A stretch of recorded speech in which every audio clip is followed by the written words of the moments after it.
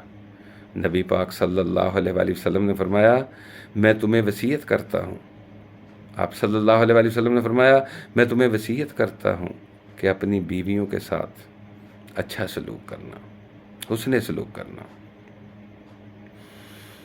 نبی پاک صلی اللہ علیہ وآلہ وسلم نے فرمایا 4 لوگ ہیں ایسے کہ جن کو کل قیامت کے دن جنت میں جانے سے کوئی نہیں روک سکتا۔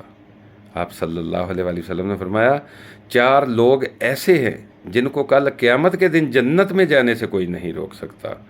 پہلا، نبی پاک صلی اللہ علیہ وآلہ وسلم نے فرمایا وہ شخص جو اپنے والدین کے ساتھ حسن سلوک کرے۔ آپ صلی اللہ علیہ وآلہ وسلم نے فرمایا جس شخص کے والدین اس کے ساتھ راضی ہوں کل قیامت کے دن اس کو جنت میں جانے سے کوئی نہیں روک سکتا۔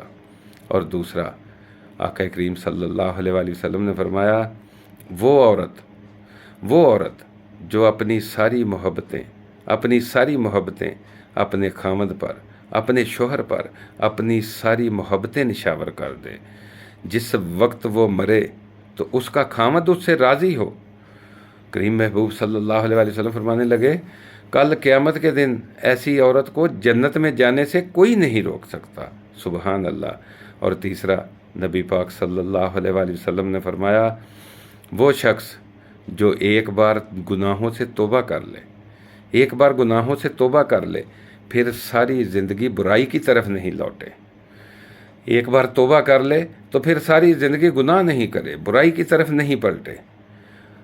اور چوتھا، نبی پاک صلی اللہ علیہ وآلہ وسلم نے فرمایا وہ شخص جس کا رزق تنگ ہو، اس کی اولاد ہو، بچے ہوں، اس کو زیادہ رزق کی ضرورت ہو، اس کا رزق تنگ ہو، آپ صلی اللہ علیہ وآلہ وسلم نے فرمایا وہ تنگ رزق ہونے کے باوجود ساری زندگی اپنے بچوں کو حرام کا لقمہ نہ کھلائے۔ آقا کریم صلی اللہ علیہ وآلہ وسلم نے فرمایا ایسے شخص کو کل قیامت کے دن جنت میں جانے سے کوئی نہیں روک سکتا۔